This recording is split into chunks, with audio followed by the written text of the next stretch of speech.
Et Tu me dis quand je peux y aller? Record et antenne. antenne, c'est juste OK. C'est bon, tu y arrives? Je mets l'antenne dans 3 secondes. Tu peux envoyer dans 3 secondes du coup. La Chine en français. La Chine en français. LCF. Bonjour à tous, bienvenue sur LCF, la Chine en français. Nous sommes en direct, c'est l'heure de Chine Express, le mag. Et je suis avec Claude et Eugénie, bonjour. Bonjour Alessandra. Bonjour Eugénie. Ravi de vous retrouver avec cette trêve estivale. Et d'ailleurs, Eugénie, ça va être la dernière avec vous. Je suis triste. Oui. Bon, bref, mais aujourd'hui, nous allons rigoler. Puisque, chers auditeurs, hier soir, nous étions dans un des temples du boboïsme parisien, Ground Control, et qui nous retrouvons sur place Lisong pour un monologue humoristique, chronique d'un débridé, l'histoire du dragon qui faisait le coq. Pendant 1 heure, avec un français impeccable et une grande maîtrise des expressions de notre langue, Lisong fait le pont entre la France et la Chine et la France. Il est littéralement tombé amoureux de la France et de cette langue.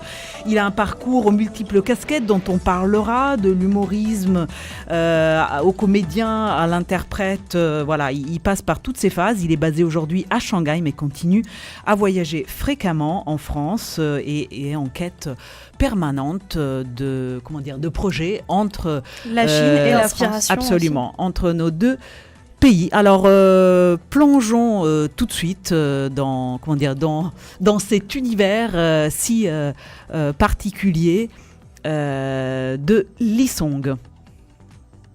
En Chine, nos expressions et nos proverbes sont surtout pragmatiques. Il y en a un que j'aime beaucoup. 棒头上出孝子. Pour que ton fils te respecte, frappe-le. C'est simple, efficace, très didactique. Vous savez, la langue chinoise se construit à partir de visions simples et logiques. Et chaque caractère est une représentation concrète. Et on les associe ensemble pour en faire d'autres. Je vous donne des exemples. Un avion, ça se dit feiji, machine qui vole. Un ordinateur, dianao, cerveau électronique. Une fellation, chui xiao, souffler, flûte.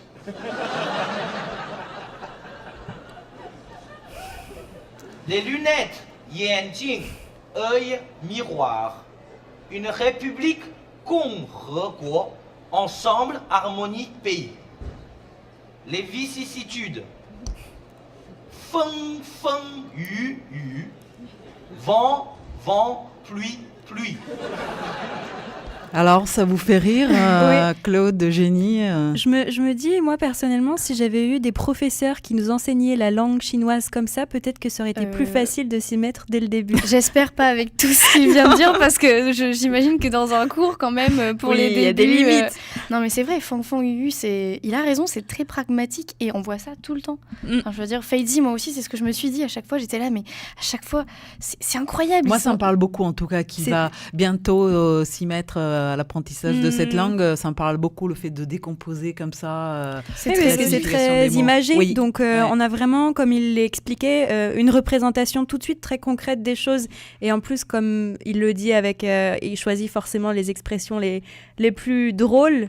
On les retient bien, donc ça donne envie de les apprendre aussi. Oui, alors qu'en français, quand on dit nager comme un poisson dans l'eau, ou c'est vrai, ou alors encore plus vulgaire, je ne sais pas si je peux le dire à l'antenne, mais c'est vrai qu'il y a des expressions en français, on ne sait pas du tout à quoi ça correspond, alors que là, c'est vraiment précis, ces expressions. De toute façon, on y reviendra tout au long de cette émission. Racontez-nous un peu, Claude, l'ambiance quand vous êtes arrivé hier soir, donc on disait ce temple du bobo. Alors voilà, donc c'est vrai spectacle gratuit d'ailleurs. Gratuit, entrée libre, mais sortie payante. Un peu moins libre. C'est vrai. Bon, ça c'est bien, il a bien fait passer le message.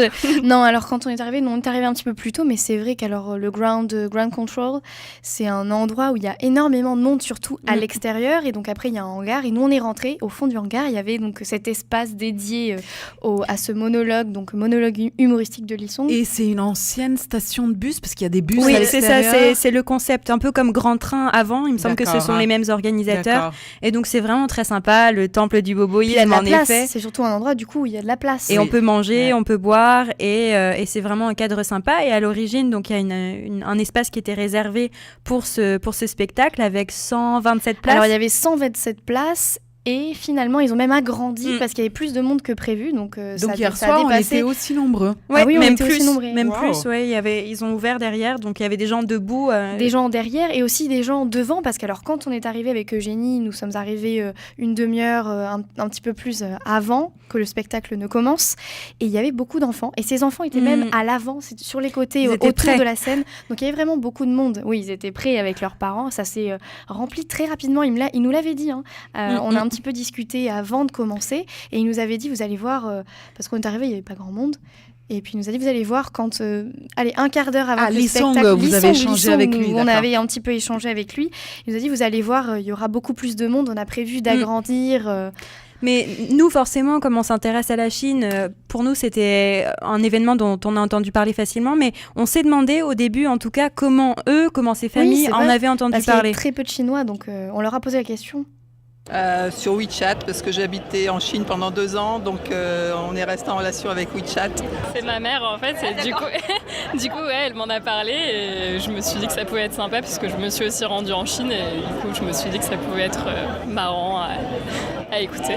En fait, c'est une amie qui m'a invité de venir à ce spectacle alors qu'elle connaissait la personne qui est présente, qui fait le spectacle, qui est aussi un Chinois, donc pourquoi pas. Je l'ai publicité d'Expatrimo et là il y avait publicité pour ce spectacle. En fait, je suis allée sur le site de Grand Control. Ça fait 2 ans que je dois venir et je ne suis pas venue et j'ai regardé ce qu'il y avait comme activité. J'ai vu son spectacle. Et du coup, j'ai cliqué et je suis allée voir des extraits et ça m'a paru très drôle. C'est ce gouffre culturel entre la Chine et la France. Je ne connaissais pas du tout avant. Oui, c'est par une amie en commun. Et donc, elle a beaucoup insisté pour que je vienne. En fait, nous avons eu l'opportunité de vivre 3 ans en Chine, en fait, à Shanghai. Et on a gardé une relation avec la communauté là-bas, forcément. Et on nous a recommandé de venir le voir, parce qu'en fait, les personnes à Shanghai avaient l'occasion d'assister à son spectacle qu'il avait donné là-bas. De la madame à côté. Oui, en fait, c'est une amie qui fait aussi partie de l'association CNKIC. Donc sur la culture chinoise contemporaine et qui m'a parlé en fait de Lee Sung et de son spectacle et qui m'a dit qu'aujourd'hui c'était la dernière représentation. Non, c'est ma copine qui m'a proposé. J'ai entendu parler sur un événement sur YouTube, sur Facebook. Donc moi c'est plutôt un ami qui m'a montré et du coup ça avait l'air plutôt pas mal. Donc, chers auditeurs, un spectacle en français, il faut le préciser, pour l'instant, c'est un spectacle en français. Essentiellement en français, oui, de temps en temps, il y a des expressions chinoises. Donc, il s'adresse à un public de Français, soit comme hier soir à Paris, donc qui sont ou d'autres villes françaises aussi, où il s'est représenté. Ou des expats comme à Shanghai. Voilà. Ouais, ou d'autres villes de Chine. Il le fait essentiellement à Paris et Shanghai. À l'origine à Shanghai. En France, je veux dire, en France, c'est toujours il n'a à Paris. Pas encore tourné. Pour l'instant, c'est pas une tournée en France. En fait, c'est assez frais. Finalement, il nous disait qu'il a commencé à jouer ce spectacle en novembre dernier. C'est ça. Et normalement, ça va se terminer en avril 2019. Oui, parce qu'il expliquait lui-même qu'après un certain temps, de toute façon, ça s'érode un petit peu. Voilà. Donc, faut que ça reste frais. Et alors, du coup, au niveau du public, il y avait quand même donc de tous les âges. C'est-à-dire qu'on a vu des gens plus âgés, des gens qui sont donc retraités, des enfants assez jeunes. Il y avait quand même beaucoup de jeunes. Je dirais que peut-être la catégorie majoritaire, c'était 30aine d'années. Oui, même s'il y avait des personnes un peu plus âgées aussi. Oui, plus âgées ou plus jeunes. Mais en tout cas, ce qui était frappant, c'est que même s'il n'y avait pas forcément que des personnes chinoises, il y avait beaucoup de personnes qui s'intéressent à la Chine de près ou de loin et qui sont allées en Chine. D'ailleurs, pour moi, il y avait quand même plus d'Occidentaux que d'Asiatiques. Il y avait des Asiatiques aussi, des Chinois dans le public, mais majoritairement, je dirais... Mais en général, ce qu'on a interrogés n'étaient pas là forcément par hasard parce qu'ils aiment bien la Chine et ils nous racontent quel est leur rapport à la Chine. Alors, ça fait longtemps que je suis en France. Je suis français maintenant, mais j'ai toujours un cœur chinois, donc voilà. Je suis suédoise, oui. J'ai habité en Chine et je connais les songs de Chine. Et je voulais voir qu'est-ce que c'est. J'ai voyagé un petit peu en Chine et j'ai fait une partie de mes études à Taïwan et en Asie du Sud-Est. Donc. Forcément, le fait de s'installer là-bas était d'abord en fait, dans le cadre d'un déplacement professionnel. Mais on est forcément obligé de s'intéresser à la culture chinoise. Ouais, c'est assez passionnant. En général, les réactions sont assez radicales. Soit on aime, soit on déteste. Nous, on a adoré, on était passionnés par ça. On a acquis un premier niveau de chinois qui est le niveau de survie. Puis après, on s'est intéressé à toute la culture, la médecine traditionnelle chinoise. Et puis plein d'autres choses. Je suis allée en Chine, je travaillais dans un comité d'entreprise, j'ai développé un voyage en Chine et puis voilà, ça m'intéresse, c'est une culture tellement importante. Et puis voilà, je trouve ça génial, les mélanges culturels. Oui, j'ai un master en fait de langue et civilisation étrangère, spécialité chinois, de Paris 7. Et je vis avec mon copain qui est chinois. Voilà. Moi j'ai beaucoup d'amis chinoises, j'étudie pas par contre, j'aimerais beaucoup mais... Voilà. Moi, je suis d'origine chinoise. Ça passe ou ça casse? Pour vous, c'est une réaction à chaud après le spectacle? Ça passe, ça casse. Le spectacle, le rapport avec la Chine. Soit on aime, soit on n'aime pas. Enfin, il y avait des personnes. Alors non, il disait ça passe ou ça casse par rapport au rapport avec la culture chinoise. Donc c'est vrai que c'était à préciser. C'est plutôt sur le spectacle. Non, il parlait de la culture chinoise en général, c'est-à-dire quand on va en Chine et qu'on est occidental et là français en ce qui concerne le monsieur. Il me disait que c'était soit on adore ça et on se plonge pendant 3 ans, si on est là-bas pendant 3 ans, 6 mois, enfin peu importe, une vie. Ou toute une vie, voilà. Ou alors on est comme réfractaire directement, on reste entre Français et on sort pas, on sort pas du comme tout. Comme certains expatriés le font beaucoup à Shanghai notamment. Enfin, d'après ce que d'ailleurs Victor Gilbert raconte dans son livre, c'est plutôt ce genre d'attitude. C'est vrai que les Français ont tendance, mais pas que les Français, mais les étrangers quand ils se sentent pas très bien, ils restent entre eux forcément et ils vont pas se confronter à cette autre culture et c'est ce que Lee Song veut amener en fait tout au long du spectacle. Il veut partager en fait, c'est un pont en fait. Lisons que c'est le pont entre la France et la Chine. Et pour nos auditeurs, on va y revenir tout de suite après la musique. Donc on parlera de ce processus justement de coécriture entre Lee Song et Victor Gilbert, donc qui a un Français qu'il a rencontré à Shanghai en 2010, avec qui il a décidé de coécrire cette pièce. Monologue. Mais tout de suite, les Rita Mitsuko sur Radio LCF.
Et quand tu ris, je ris aussi.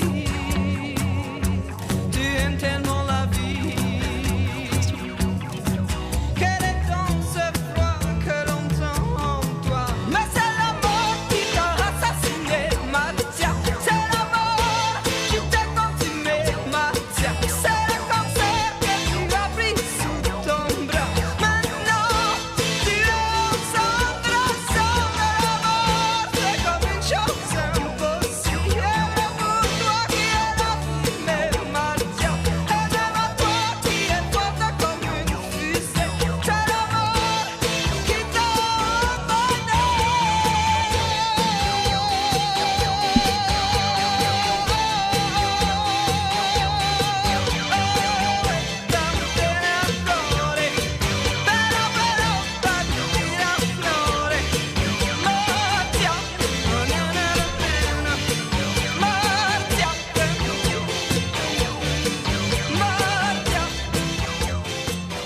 Alors c'était les Rita Mitsuko parce qu'en fait Lee Sung a ouvert son monologue humoristique hier sur cette musique. Donc voilà, on voulait faire un petit clin d'œil au public, aux auditeurs et à Lee Sung et Victor Gilbert avec qui il a coécrit donc ce qu'on vous disait, ce monologue. Ils insistent bien sur le nom, c'est un monologue. Alors, on s'est longtemps posé la question et on a fini par trancher en disant que de toute façon, comme il habite à Shanghai, le plus simple c'était quand même de commencer par viser les expatriés français et puis les Chinois francophiles qui s'y intéressaient.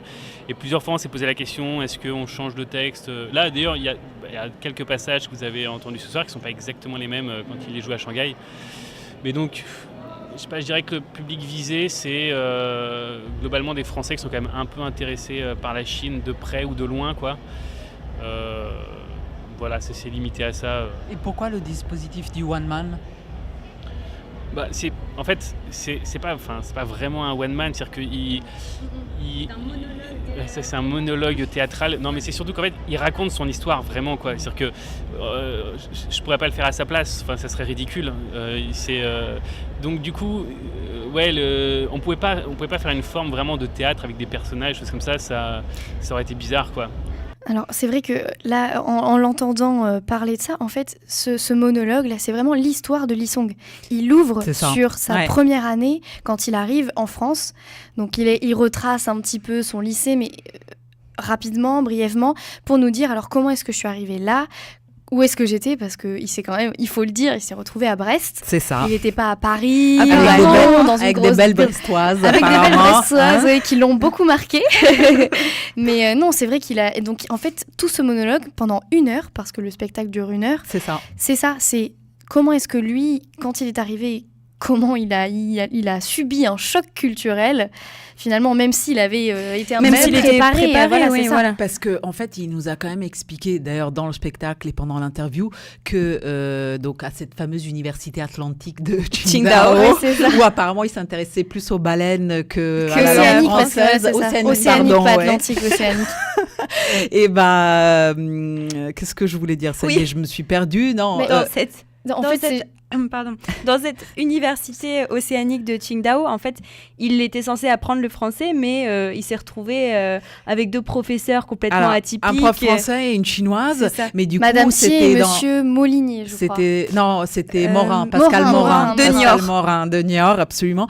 Mais surtout, il disait que c'était quand même le soir dans les bars de Qingdao où il fréquentait, où il a appris le français. Donc c'est là où vraiment il a appris les expressions et c'était un assoiffé et avide. Vraiment, il est toujours en vouloir apprendre, toujours plus poser des questions toutes les 5 minutes à couper les gens. Et en fait, il nous disait même qu'il lisait le dictionnaire. Moi, il m'a dit quand il nous a dit ça, j'étais là. Ah oui, il est vraiment passionné.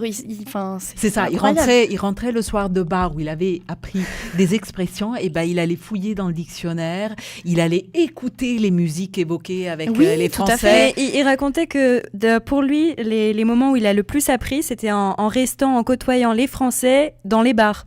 Donc en buvant beaucoup d'alcool apparemment, ce qui l'a aidé après en France à mieux s'intégrer et à mieux comprendre. Alors justement, en parlant d'alcool, c'est vrai que l'alcool, il y a des thèmes qui reviennent très très souvent dans ce spectacle. Et justement, l'alcool... Dans celui-ci. En France, une blague un peu salace bon, elle passe.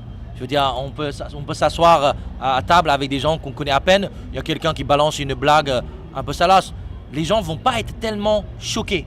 Par contre, si quelqu'un qui parle de l'argent, qui va dire oui, tu fais quoi comme métier, combien tu gagnes, là les gens vont être choqués. Alors qu'en Chine, pas du tout. En Chine, c'est le contraire. Mais alors si on fait une blague salace en Chine, ça passe? Là, les gens vont être plus choqués par rapport à... les gens, ils vont pas être surpris. Si on dit oui, tu es journaliste, combien tu gagnes par mois et tout ça, il n'y a personne qui va être vraiment choqué. Mais par contre, on glisse une blague un peu, oui, on va dire oui. En tout cas, si je peux me permettre, en tant que non-française, moi je suis arrivée en France il y a 24 ans, et dans les soirées Erasmus, moi aussi j'étais marquée quand même par l'alcool. Je viens d'un pays méditerranéen, l'Italie. J'ai jamais vu boire autant en soirée comme en France. Donc, je pense que quand même, il y a une forme de vérité. Le sexe, on en parlera en dehors du micro, mais bref. Mais c'est vrai, mais quand je suis arrivé, c'était les soirées. Nous, on faisait des soirées étudiantes. C'était quoi? C'était du genre, oui, on allait manger un bout et puis on va finir par un karaoké. En France, j'arrive, les mecs tous, oui, il faut apporter des bouteilles, l'alcool et ça. D'ailleurs, là-dessus, pendant le spectacle, il y a un sketch effectivement où il raconte que lui, il arrive donc à une de ses premières soirées brestoises avec un panier rempli de fruits. Parce qu'en Chine, et avec une demi-heure d'avance. Et le mec, il est est en train de passer l'aspirateur et lui demande mais qu'est-ce que tu fais là? C'est pas qu'est-ce que tu fais là, c'est qu'est-ce que tu fous là. Attention. Attention. Très bien, très très bien. Mais à Brest aussi, moi, c'était un de mes passages préférés dans son sketch. Il raconte que avec ses amis chinois, comme ils n'avaient pas beaucoup d'argent, ils étaient obligés de comment dire, se coordonner entre eux. Ils avaient créé un fichier Excel pour ne pas dépenser trop d'argent dans le restaurant du Crous. 2,20 € ou 2,80 € le repas au Crous, ce qui est relativement... Beaucoup trop, beaucoup trop pour leur porte-monnaie. Donc, ils s'arrangeaient entre eux. Chacun à tour de rôle faisait la cuisine. Et comme ça, ils ne payaient que 1,20 €, voilà, par repas. Bon, on sent que c'est un passage qui vous a J'ai bien marqué. aimé.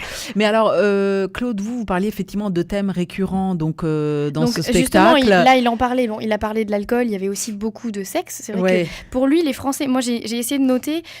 Alors, il a essayé de ne pas parler des clichés, mais finalement, on est obligé de caricaturer. Et donc, il y a quand même des choses pour le français de base, on va dire, ou alors qu'on a tellement intégré qu'on s'en rend même plus compte. Oui, mais c'est aussi à ces moments-là que les gens rigolaient le plus, en tout cas à côté de moi. Alors voilà, c'est ça, c'est le public pour toucher le plus large. Par contre, vous, Claude, vous vous sentiez pas trop concerné là-dessus? Alors, c'est vrai que je me suis pas sexe forcément... et alcool, non, ça vous a pas forcément... Comment ça Non mais voilà, donc c'est vrai que sexe et alcool, ça revenait beaucoup. Après, on se reconnaît ou pas à travers ce tableau qui est dépeint. C'est pas tout le monde non plus. Hein. Oui, mais comme on le disait, il cherche de toucher un public très large en passant de Fun Radio à France Culture. C'est légitime, voilà. Et Radio LCF. Exactement. Et Radio LCF à l'occasion, mais c'est vrai qu'il le disait très bien. Fun Radio, Kevin qui passe, qui demande comment est-ce que si on fait 2 fois l'amour en 2 heures, on aura des jumeaux, voilà, je ne sais quoi. Ça. Et après sur France Culture, on parle de psychanalyse freudienne. Enfin, et ça, c'est vrai que c'est sympa. Non, c'est vrai que c'est sympa. Ça a été plutôt drôle. C'est un bon businessman, hein, ce Lisson quand même. Il avait bien pensé à tout. Il a bien intégré tout ça. Et justement, par rapport au public visé, eux, ils ont un argument légitime. On en a un petit peu parlé, mais ils sont plus précis que nous. Je sais pas, ça va être surprise, mais je pense que ça va être une bonne surprise. Se détendre, de rire et puis d'être confronté finalement dans le cadre d'un jeu de miroir à ce qu'il a pu connaître lui en tant que Chinois en venant s'installer ou en étant amené à côtoyer en fait des étrangers, des Français en particulier, par rapport à ce que nous on a pu vivre en étant confrontés là-bas à la culture chinoise. Donc je pense que ça va être assez rigolo, on va assez se retrouver en fait. Je ne sais pas du tout à quoi m'attendre en fait et j'espère en fait que ce qu'il va dire va me parler ou que ça va me faire rire. Mais c'est vrai que je ne sais pas du tout à quoi m'attendre. Voilà. Oui, moi je veux bien voir est-ce qu'il partage l'expérience, c'est que j'ai vécu en France. Voilà. Alors là, c'était donc le public avant de voir le spectacle. Avec Eugénie, on leur a demandé un petit peu, pendant qu'ils s'installaient, ce qu'ils attendaient de ce spectacle, parce que Lisong, il n'est pas non plus trop connu pour l'instant, et on leur a dit alors comment est-ce qu'ils sont arrivés là et vous attendez à quoi, vous avez envie de rire, est-ce que vous avez envie de vous y retrouver. Ça, c'était intéressant parce que là, on a entendu, il y avait un Chinois, il y avait des Chinois, il y avait des gens qui font des études de chinois, donc c'était intéressant de voir leurs attentes. Et surtout, après, à la fin, d'écouter aussi leur retour. Leur retour, oui. J'avais déjà un petit peu vu ça, mais c'est en venant en grande contrôle que j'ai vu en fait les affiches et que je me suis dit je veux absolument y aller, je trouvais ça super. Et j'ai qu'une hâte, c'est de savoir s'il se reproduit pour le recommander vraiment ce spectacle. Et puis c'est une très bonne surprise, je ne m'attendais pas du tout à ça. Ça me parle vraiment parce que en fait je me reconnais un peu dans son histoire parce que moi-même je suis né à l'étranger, même si je ne suis pas chinois, je suis vietnamien. Et voilà quoi, je suis arrivé à peu près le même à 12 ans ici et j'ai appris le français, j'ai fait tout le parcours à peu près qu'il a fait, donc bon, je me reconnais totalement. Surtout les souvenirs sont tout frais et sincèrement je me suis plus ou moins identifié le parcours qu'il avait fait. On est un peu une génération marginale, un peu mal compris à la fois par les Chinois et par le monde entier quoi. On a nos spécificités, mais tout ce qu'il raconte, avec un ton humour, il nous a exprimé. Ça m'a permis aussi de rigoler de tout ce qui était dans le passé, on va dire. Je trouve que c'est super bien, ça donne une idée de la culture franco-chinoise. Enfin, c'est un peu, il est un peu entre les deux. Donc, oui, je comprends ce qu'il dit, par exemple, par rapport au mahjong. Mais par exemple, lui, je pense qu'il vient plus de Chine, donc il a un rapport différent de moi parce que moi j'en ai entendu parler plus de mes parents, parce que comme je suis née ici, voilà, c'est plutôt ça. Après, je trouve que ça fait vraiment réfléchir parce que j'ai l'impression à certains moments qu'il place la Chine peut-être au premier plan et peut-être la France après, mais finalement la France ensuite vient compléter ce qu'il va dire sur la Chine, voilà. Les deux se complètent un peu. C'est-à-dire qu'en fait, je sais pas s'il fait un éloge de la Chine, mais je trouve qu'il cite beaucoup de points positifs de la Chine, en fait. J'ai trouvé ça, en tout cas. Moi, je pense qu'il compare.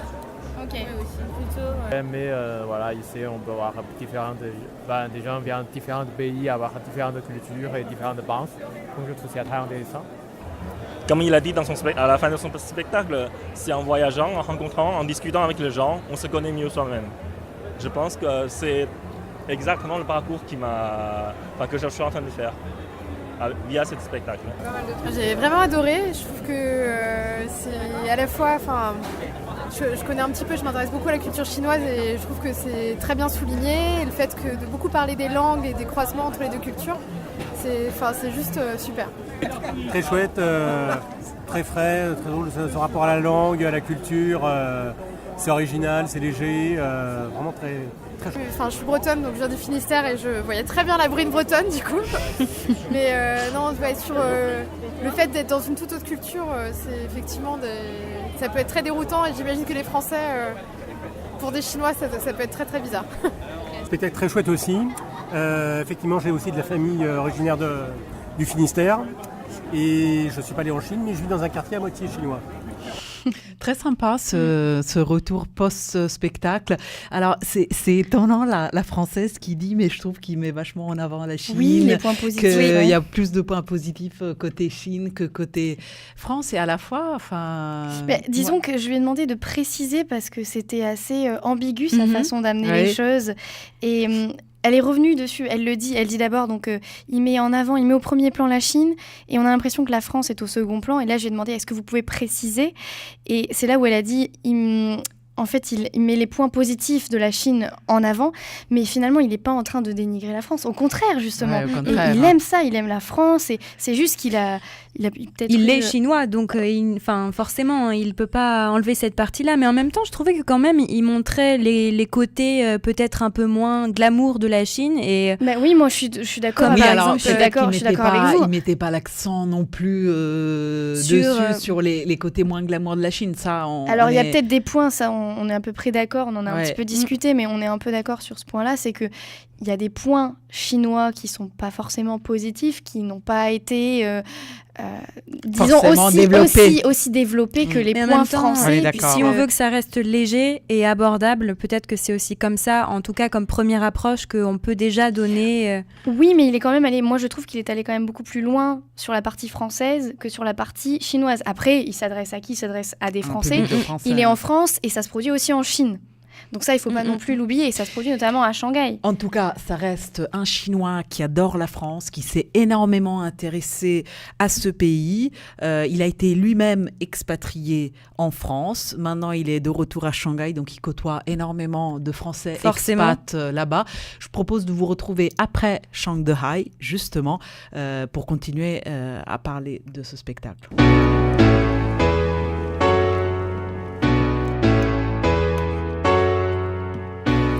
Shanghai, baby. Came out to China, trying to find my way. Ended up in Shanghai with people of every race. Got pretentious French, Nigerian sommelier, brick swigging bevies and even some Latin babes. So the skies got smog, so the days got haze, but the nights go long and the clubs all rage. Towers going up, old homes getting raised. People come, people go, but the stories don't fade. Gender from the shelter to the roof of Bar Rouge. I'll be switching up scenes, cause to me it's all cool. I'll be calling up my homies, asking what they want to do. I was thinking we could cruise for some Sichuan food, then just sit out on the streets and just sip on brews. When the crowd gets heavy, gotta push on through. Gotta move to that Shangtown rhythm. Massachusetts where I'm from, Shanghai where I've been living. Sing it, you Shang the high or the high Shangs you. Gender, meeting her was something that I never planned to do. Now I sit up on the shoulders with a panoramic view, and I know it's hard to hold us, but just know we thank you. You Shang the high or the high Shangs you. Gender, meeting her was something that I never planned to do. Now I sit up on the shoulders with a panoramic view, and I know it's hard to hold us, but just know we thank you. They say that smog in the sky takes a decade off your life. Well, I made up for those lost years just last night. Good music, good people, plus I got to smash twice. I can't do that when I'm 80, man, I did my math right. Got my cash right, but I used to hustle for 100 quid. Could've done it on my own, no, that would be a fucking lie. Shout out to all the siblings that I made along this bumpy ride. Say I disrespected China, must've been some other guy. It's been love since day one, see that in my fucking eyes. My philosophy is just that we would rather laugh than cry. Travel across the map, now everybody always asks us why. No reply except for that the city makes us feel alive.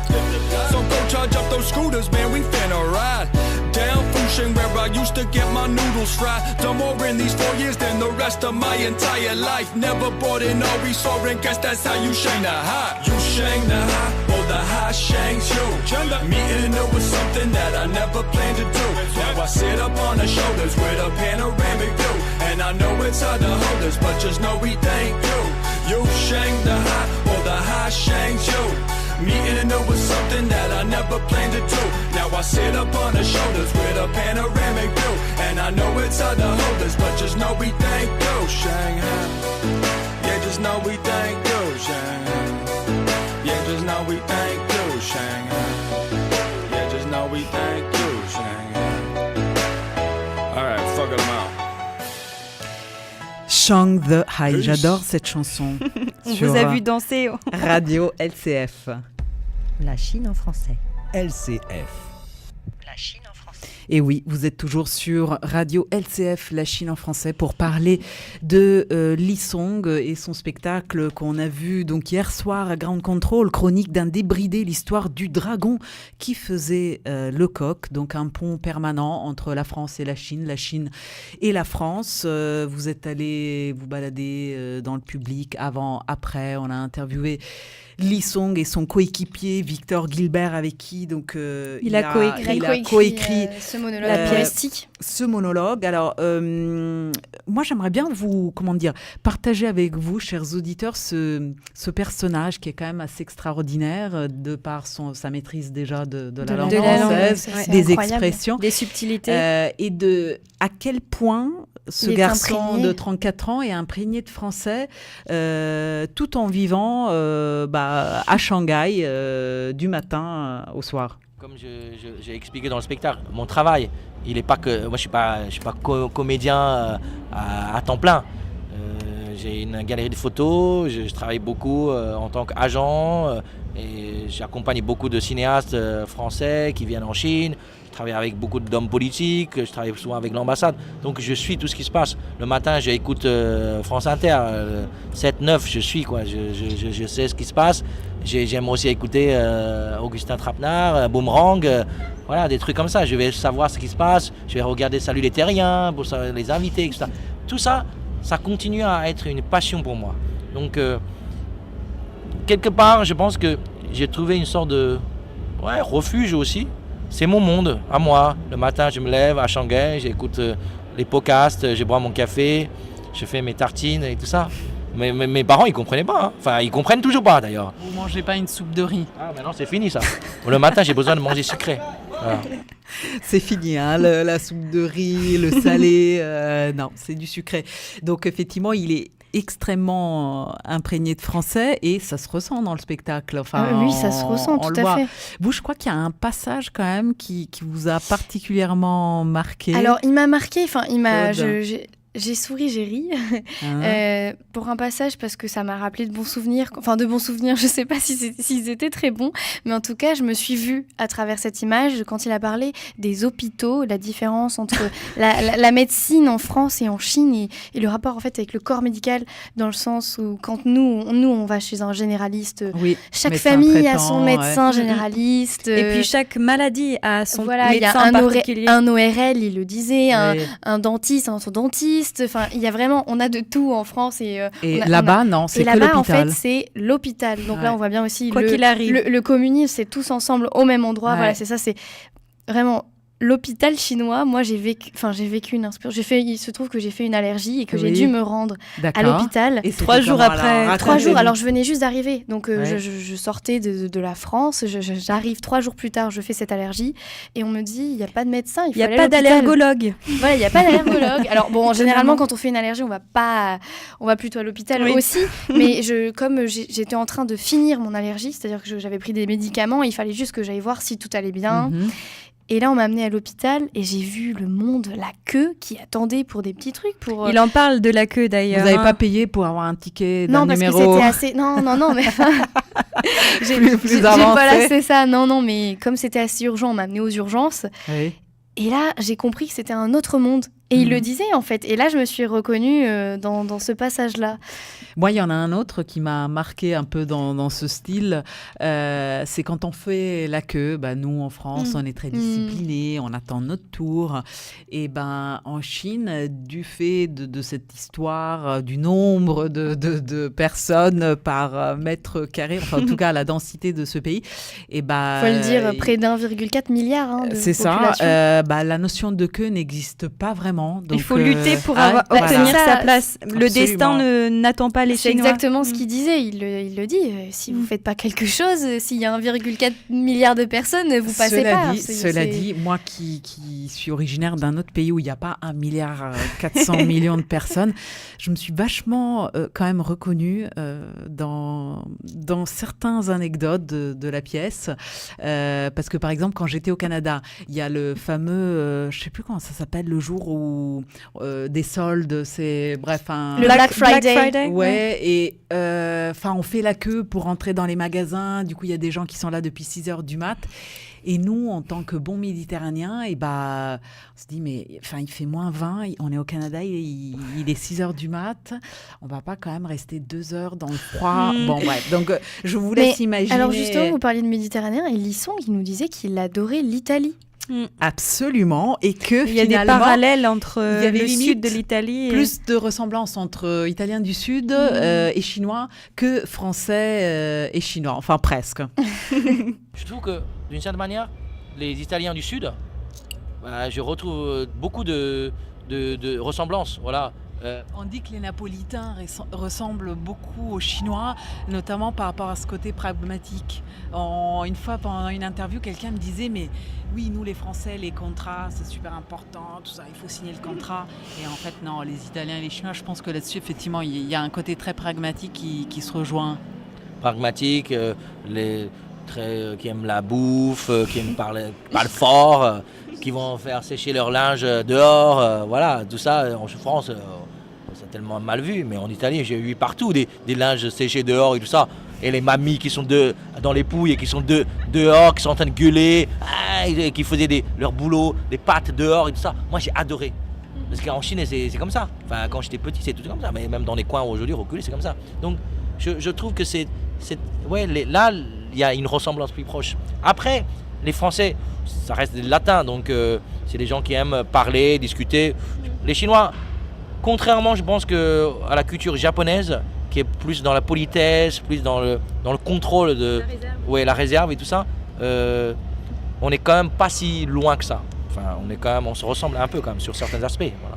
Mais d'ailleurs, Claude Eugénie, est-ce que vous ne croyez pas que même dans la province française, on peut retrouver, parce que là, ce qu'il cite vraiment quand je l'entends, c'est effectivement les villages reculés de la province italienne. Là, j'étais récemment dans les Pouilles, justement, et effectivement, c'est ça, il fait très chaud, donc on vit beaucoup dehors. Dans certains petits villages de Provence, oui, on peut voir ça, je ne sais pas pour le sud-ouest. Là, moi, la semaine dernière, j'étais dans les montagnes et dans des endroits où, en fait, les gens vivent presque en autarcie parce qu'ils n'ont pas le choix, en fait. Il n'y a pas tout... comme à Paris, on n'est pas dans une rue où il y a 10 supermarchés. Donc les gens, ils ont le linge qui est dehors à l'air libre parce que ça sèche en deux. Enfin, ensuite, ils ont les saucissons qui pendent aux fenêtres. Enfin, c'est ça, en fait. Moi, j'ai une copine qui a dit, mais sur ton balcon filant haussmannien, tu peux pas mettre ton linge à sécher. Je dis, écoute, non. Ou du saucisson à sécher. Ça se fait pas trop. En plus, avec la pollution, je suis pas sûre que ça soit vraiment très idéal. Propre. Ouais. Donc, je pense qu'effectivement, là, peut-être qu'il a plus voyagé dans la province italienne que dans la province française. On lui posera la question. Les voyages, il en parle beaucoup aussi, des voyages Li Song. Absolument. C'est quand même un des nœuds de son monologue. Et il nous conseille de voyager. Et surtout, pour essayer de sortir de ces clichés qu'on peut avoir d'un pays comme la Chine depuis l'Occident sans y avoir jamais mis les pieds. J'ai envie que les gens y viennent, surtout les Français, j'ai envie qu'ils viennent voyager au bout d'un moment, parler avec des gens, rester un peu, ils vont mieux comprendre. Et après, tu peux donner ton point de vue. Moi, je respecterai ce point de vue-là parce que c'est ton vécu. Il faut dire que Li Song accompagne souvent des Français en business trip, notamment des journalistes ministres, aussi, des ou acteurs. Des hommes politiques. Et donc peut-être qu'il doit sentir qu'ils viennent déjà avec des attentes, limite avec leur article déjà presque préécrit. Enfin, là, on va caricaturer. Et que donc, ils ne sont pas si ouverts que ça à la découverte. Oui, ils s'attendent déjà, en fait... à quelque chose qu'ils ont déjà imaginé. Une idée bien précise en fait de ce qu'ils vont trouver là-bas, alors que c'est pas forcément vrai. Ils sont un peu, focalisés sur ça. Mais alors, il parle de clichés. Moi, je trouve quand même que dans son spectacle, alors c'est très très bien, mais je trouve que sur les Français, il est quand même aussi... Il touche juste. Bon, on est obligé... Enfin, après, c'est une question assez difficile parce qu'on est obligé de généraliser si on veut faire passer quelque chose. Mais il y a quand même aussi des clichés, notamment sur la génération des jeunes. Il y a quand même aussi un petit peu quelques clichés. Est-ce que vous êtes reconnu quels exemples sur la... Est-ce que vous êtes reconnu dans ces... par exemple... Quel exemple de la génération des jeunes, à quoi vous pensez en particulier? Parce que, non, sur certaines choses, c'est vrai, je ne me reconnais pas. Mais ce qui est bien, c'est qu'il montre que même s'il fait des généralités, en France, la population est très diverse. Voilà. Oui, bien sûr, et il le dit lui-même, mais c'est vrai qu'on a du mal à sortir de ces clichés, c'est très difficile. Donc bon, on y va sur les clichés. Allez, c'est parti. À Shanghai, personne ne connaissait cette fac. Et vous, les Français, vous aimez bien faire. Faut dire que vous connaissez pas. C'est un peu déroutant au début. Excusez-moi, madame, elle est où la rue Molière?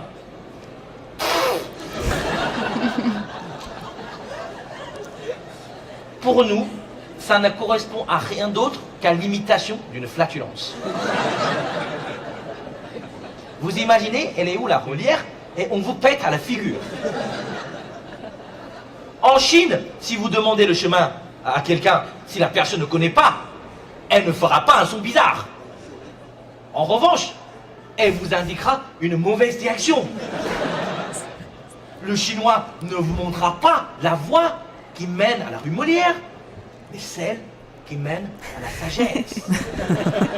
Alors Claude, vous avez l'air de dire que c'est ça qui se passe. Alors moi, ça m'est arrivé plein de fois, et il le disait dans son spectacle, le nom pour un Chinois n'est pas envisageable. Parce si vous que lui demandez, sinon, on perd la face. On perd la face, et c'est une question de culture, et ça, si on le sait pas, on est un peu, on est totalement désemparés.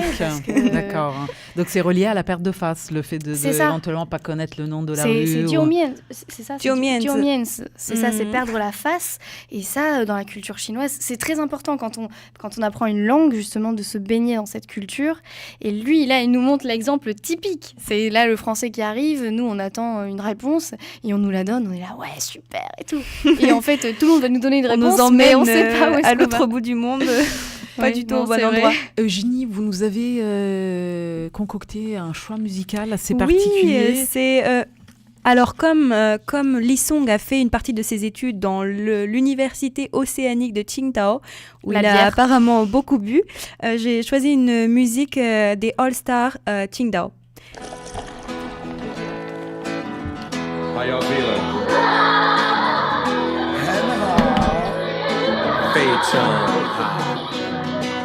Everybody singing together. What do we say?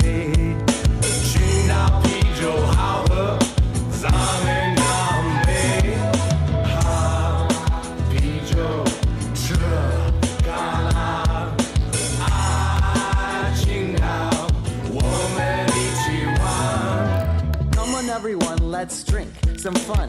Party all night, cheering the morning sun. Spring skipping, alright, I'm waiting for the summer. Fall back to sleep, cause the winter is a bummer. You need to be reminded that your city is beautiful. Walk slow, watch your sunsets grow. Lighten up the clouds like a ruby's glow. Drink your fill, don't spill your drink dough. 请你看你的口，举起酒杯，先听你清 say go with the flow， 时间飞，废话不忘说，任何的时候，岁月如梭，像水流，能不是像啤酒，哥们儿和朋友饮一杯酒，不知不觉时间就被偷，喝多了喝嗨了，看这个小马穿的那么 fly 的，哦 surprise 了，总没关系，好起来了，希望精疲的心肠凭着苹果塞的。 小哥小心，不要喝得那么快嘛。Everybody singing together. What do we say? 青岛啤酒好喝，咱们干杯！好啤酒这干了啊！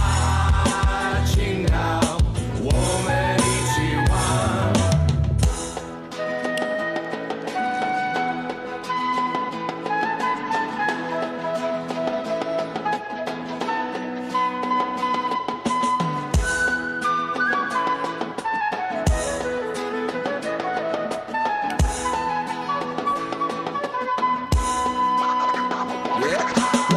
青岛，我们热爱青岛，我们从来不在大街上尿尿。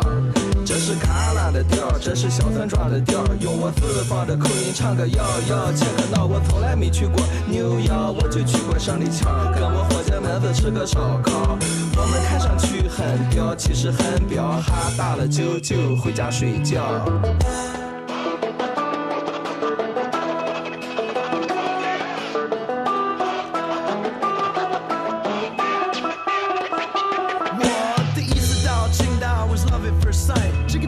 这么好，有山有海，谁比马可不提阿明，他就是我的菜。还有青岛的炸皮，就是我的最爱。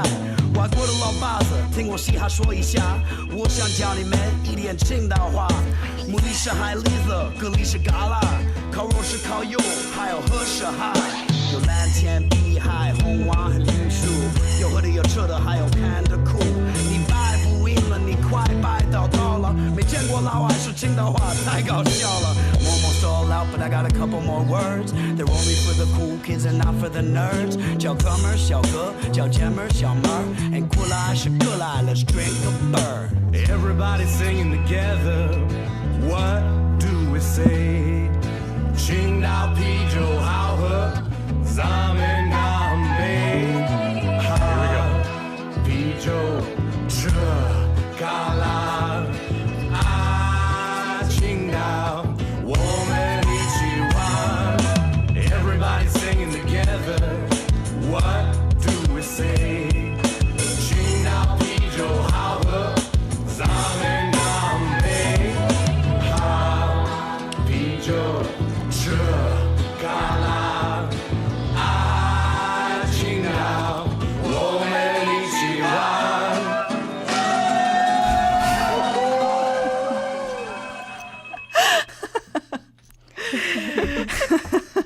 Bon, c'était les All Stars Qingdao. Qingdao All Stars, oui, pardon, une collaboration pas franco-chinoise pour une... Il y a un téléphone qui sonne. On ne sait absolument pas d'où vient le son. Bon, on nous a glissé un téléphone caché quelque part. Peut-être c'est une bombe une qui surprise, sait, on ne sait pas. Bref. En tout cas, oui, voilà, pardon, excusez-moi, je reprends. C'était donc Qingdao All Stars, une collaboration entre des Chinois et des Américains, il me semble, donc, qui chantent en chinois et en anglais. Et donc pour ça, ils ont dû bien apprendre le chinois. Je pense que j'ai eu la chance de tomber sur tous ces Français à l'époque qui vivaient à Qingdao. Ils étaient loin de leur famille et tout le monde se retrouvait comme ça dans un bar. Et ambiance française, la bonne musique, la bonne bouffe comme on dit, voilà. Et c'est très un côté familial. Et moi, après c'est lié à ma personnalité et mon caractère. J'étais déjà quelqu'un de très ouvert. Je m'intéressais énormément aux choses qui m'étaient étrangères, donc j'allais poser des questions, comme je disais dans mon spectacle. Moi je les saoulais les mecs là, vraiment, parfois ils avaient des amis, des parents qui venaient les voir, et moi je me mettais à côté d'eux, je posais des questions. Vous venez d'où? Vous faites quoi? Nancy, c'est quoi? C'est où? C'est quoi votre spécialité dans votre région? Et au bout d'un moment il y a des mecs qui disent écoute, ce soir c'est famille, écoute, donc, ok, prochaine fois tu viens poser des questions, parce que là c'est bon là, parce que donc je pense une âme de journaliste au fond. Non, surtout une âme de... Enfin, j'avais cette passion-là, c'est une passion. Et ça m'intéressait, je voulais savoir tout. Je voulais connaître tous les trucs. La musique, j'ai écouté tout type de musique. De Yvonne Printemps jusqu'à je sais pas, variété, je connaissais, je sais pas, j'ai écouté Starmania, Balavoine, Michel Berger, et j'ai aussi écouté Nuit de folie, Début de soirée, les années 80. Je prenais tout comme ça. Et le soir même, je lisais les dictionnaires, je lisais le Petit Robert et Larousse. Je regardais les images. J'apprenais des trucs, je me dis ouais, ça c'est marrant, ça c'est quoi et tout ça. Alors c'est le fou rire sur LCF, excusez-nous chers auditeurs, mais donc voilà. On parle de rire aujourd'hui. On parle d'humour, donc voilà, le plateau est dans l'air du temps, tout à fait. En tout cas, là c'était donc Lee Song et comment il s'est intéressé au français, à l'apprentissage du français. C'est sûr qu'il a plongé là-dedans et je pense que ça ne s'arrête pas parce que vous lui aviez posé la question, Eugénie, est-ce que vous avez l'impression d'avoir fait le tour? Je pense que là, il a l'impression qu'il peut encore apprendre et que toute une vie ne suffira pas. Mais comme nous, pour le chinois. Il a raison, mais même pour les Français, pour la langue française, il y a toujours des mots à apprendre. Tous les jours, on en apprend et il a raison. Il faut continuer et se plonger avec envie dedans. Projet à venir, il en a, je crois. Alors oui, donc là, c'est ce qu'on disait en début d'émission. Donc il a prévu de continuer Chronique d'un débridé jusqu'en avril 2019. Donc, c'est ça. Chers auditeurs, vous avez encore le temps. En France, oui, si vous voulez. Enfin, en France uniquement, il y a aussi en Chine aussi. Voilà, oui, c'est ça, on est bien d'accord. Si vous êtes expatrié basé en Chine. Et après, Victor Gilbert et Lee Song nous ont quand même dit qu'ils avaient donc des projets dans les cartons, qu'ils ne savent pas s'ils les ressortiront ou pas un jour ou l'autre. Et surtout, apparemment, ils auraient un projet sur les Brestoises ou sur les femmes en général. Les femmes en général. Il a envie de parler plus de femmes françaises, d'après ce que j'ai compris. Françaises, alors peut-être que ce sera femme française, femme chinoise. Qui sait, pas trop. Ça pourrait être intéressant, oui, et drôle. En tout cas, nous, sur Radio LCF, on va le suivre. On aime Lee Song. Il est jeune, il est frais et puis très curieux.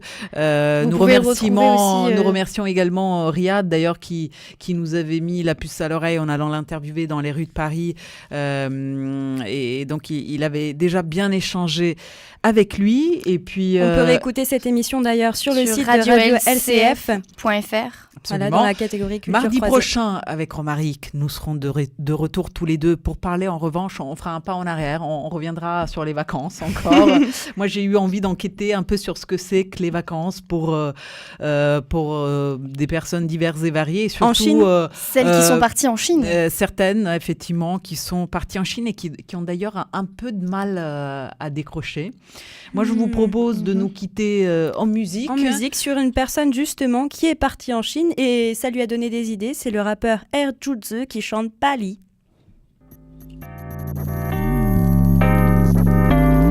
Air frère est de retour pour vous jouer un mauvais tour. Mais ce n'est pas la Team Rocket, même si le rap je viens raquette. Posé au parc skate, je mets à part des paquets de textes le long de ma barre casquette. Je ne pars qu'en casse-tête, la thune est devenue la quête. Il n'y a plus que ça qui inquiète, le butin sans le bâton, loup boutin sous le beau temps. Le bout du train est envoûtant, mais rien ne change même en votant.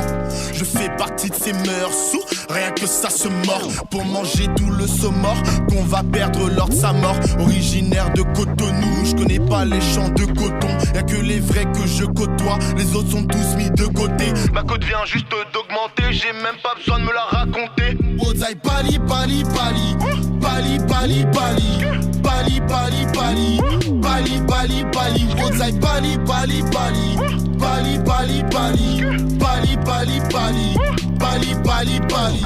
Je crois au vrai béguin, pas de question de s'accommoder. Celui où quand tu bégais, tu l'écris dans ton OD. La matrice devenue maîtresse, l'amateur devint moqueur. Et merde, qu'est-ce que ça m'écoeure. Tous ces malotrues matrices, ils causent du mal à autrui. Ils causent sont des mal illettrés. Peu près de l'apogée, plein en train de patauger. Putain, bien trop de potins, tout sauf donner de la pâture. Comme si les émissions TV racontaient l'histoire de ta vie. T'avoues pas ce que tu vaux, mais tout ce que tu vois t'envie. Quand je bibi, c'est hey Vivi, car je fais du bif. À ton avis, faire la div des terres, ça tu l'as vu. La mif d'été, je te l'ai déjà dit. Art de bubu depuis petit, c'est un empire qu'on va bâtir. C'est un empire qu'on va bâtir. C'est un empire qu'on va bâtir. Tire. Je suis da de Joming.